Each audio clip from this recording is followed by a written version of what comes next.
ನಮಸ್ಕಾರ.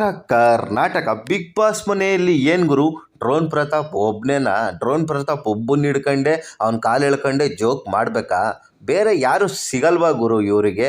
ಇವತ್ತು ಕೂಡ ಸಂಗೀತ ಅವರು ಅವ್ನ ಸ್ನಾನ ಮಾಡೋ ವಿಷಯ, ಅವ್ನ ಬಟ್ಟೆ ಒಗೆಯೋ ವಿಷಯ ಏನು ಗೊತ್ತೇ ಆಗಲ್ಲ, ಅದನ್ನ ಹಿಡ್ಕೊಂಡು ಕಾಲು ಎಳ್ಕೊಂಡು ಜೋಕ್ ಮಾಡಕ್ಕೆ ಹೋಗ್ತಾರಲ್ಲ, ಅದೇ ವಿಷಯನ ಡ್ರೋನ್ ಪ್ರತಾಪು ಕಾಲು ಎಳೆದ್ರೆ ಜೋಕ್ ಮಾಡಿದ್ರೆ ಇವ್ರು ಸುಮ್ಮನೆ ಬಿಡ್ತಾರ ಗುರು? ನಂದೊಂದು ಪ್ರಶ್ನೆ.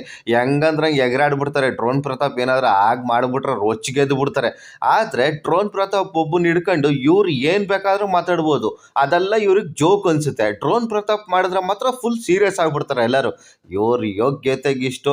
ಮತ್ತು ಸಂಗೀತ ಅವರು ಆ ವಿಷಯವಾಗಿ ಸ್ನಾನ ಮಾಡೋ ವಿಷಯ, ಬಟ್ಟೆ ಒಗೆಯೋ ವಿಷಯನ ಇಷ್ಟೊಂದು ಗೇಲಿ ಮಾಡೋ ಅವಶ್ಯಕತೆ ಅಂತೂ ಇರಲಿಲ್ಲ ಅಲ್ಲಿ. ಎಲ್ಲ ಟೈಮಲ್ಲೂ ಜೋಕ್ ಅನ್ನೋದು ಒಂದೇ ಥರ ಇರಲ್ಲ ಗುರು. ಅದನ್ನಂತೂ ನಾನು ಈ ಸಂದರ್ಭದಲ್ಲಿ ಹೇಳಕ್ಕೆ ಇಷ್ಟಪಡ್ತೀನಿ.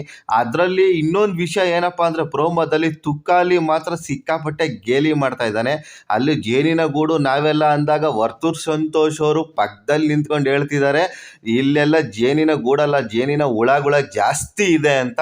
ಮತ್ತೆ ಇನ್ನೊಂದು ವಿಷಯ ಏನಪ್ಪ ಅಂದರೆ, ಡ್ರೋನ್ ಪ್ರತಾಪ್ ಅವ್ರಿಗೂ ಸಂಗೀತ ಅವ್ರಿಗೂ ಇವಾಗ ಶುರುವಾಗಿದೆ ಯುದ್ಧ ಅಂತ ತುಕಾಲಿ ಕೂತ್ಕೊಂಡು ಮಾತಾಡ್ತಾ ಇದ್ದಾನೆ.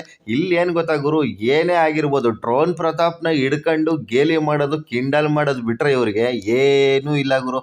ನನಗಂತೂ ಆ ಪ್ರೋಮೋ ನೋಡಿ ನನಗಂತೂ ತುಂಬ ಅಸಹ್ಯ ಅನ್ನಿಸ್ತು.